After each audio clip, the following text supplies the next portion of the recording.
A lot of world-class companies have Jeff Berger in common. What is it that you do for them, Jeff? I've done so many different projects over the years, but basically I have two loves and areas of expertise: marketing and multimedia production. So I naturally gravitate to combining the power of both of them holistically into something greater. In practical application, what I really do is help make brands relevant to people's lives. How do you do that? Well, you have to create an experience, and that experience has to be engaging, it has to be relevant.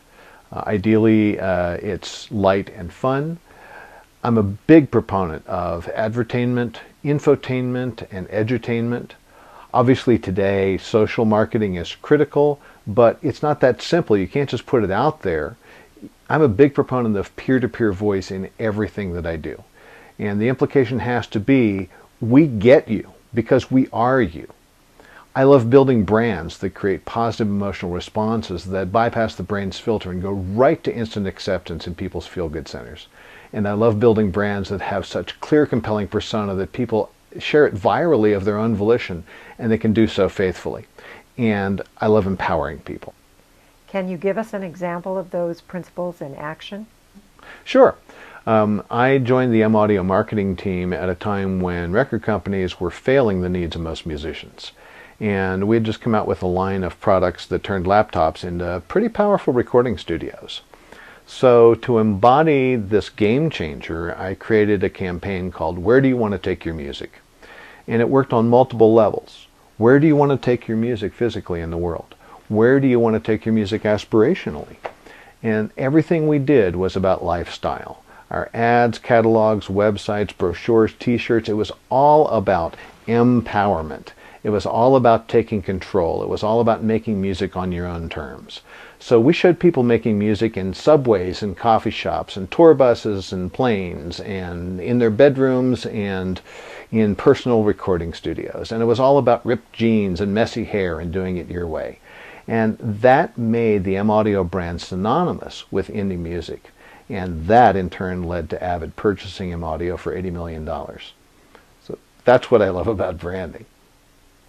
You wrote your book, The Desktop Multimedia Bible, when multimedia was first emerging in the early 90s. How has multimedia changed since then? Well, in the early days, so much of it was just about technology and, various combinations of video and audio and text and graphics and programming and interactivity. And through all that, I was always a voice for creative application. Since then, the technology has obviously advanced, but it's still about using the right combination of media to create a compelling experience. And that experience might be interactive, it might not. It might be social, it might not. One thing has never changed. Across time immemorial, we know the power of storytelling in creating engaging experiences. So I always look for ways to tell a story. And that brings us right back to making brands relevant to people's lives. If they can see themselves using your product or service, they want to buy it. You were the co-architect and co-producer of M-Audio's award-winning website. How does being an architect differ from being a web designer? Well, I've certainly done my share of web design. I see architecting, though, as being much more encompassing and holistic. With M-Audio's site, the first step, for example, was determining what the site needed to accomplish from the standpoint of all the stakeholders, not just marketing, but sales, tech support, education, corporate, etc. Next, we had over 50 products to communicate. So I had to develop a strategy for organizing that information and presenting it. Next, I had to tie that presentation to real-world uses and lifestyles. We had to embody using the voice of M-Audio. We had to make it integral with the Where Do You Want to Take Your Music campaign, not just an afterthought. In the process, we had to deliver in 8 different languages and consider not just translation, but cultural ramifications. It's also a dynamic data-driven site, which means the content and the way that content is presented are separate.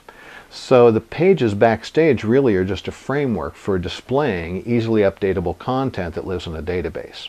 So those pages are actually assembled on the fly when a viewer calls for them in a specific language. So, and the trick with all that is designing the whole thing so that it's still compelling. We had professional videos to shoot, we had e-commerce to integrate, tech support, dealer portals, and the list goes on. So architecture is much more than just web design. And your role as a producer? Well, for smaller projects, I do some or all of it myself. I am an artist, I am a composer, I'm a writer, I'm a programmer. With a project like M-Audio's website or Avid's website, it's on such a large scale that there has to be teamwork. Partly because you need timely delivery. Partly because, like medicine or law, modern web development is so complex that specialization is often the best way to get quality results. So a good producer knows the different jobs. He knows how to choose the team and put it together. He knows how to orchestrate and project manage it all. And he knows how to tie it back constantly to client needs for being on message, on budget, and on time.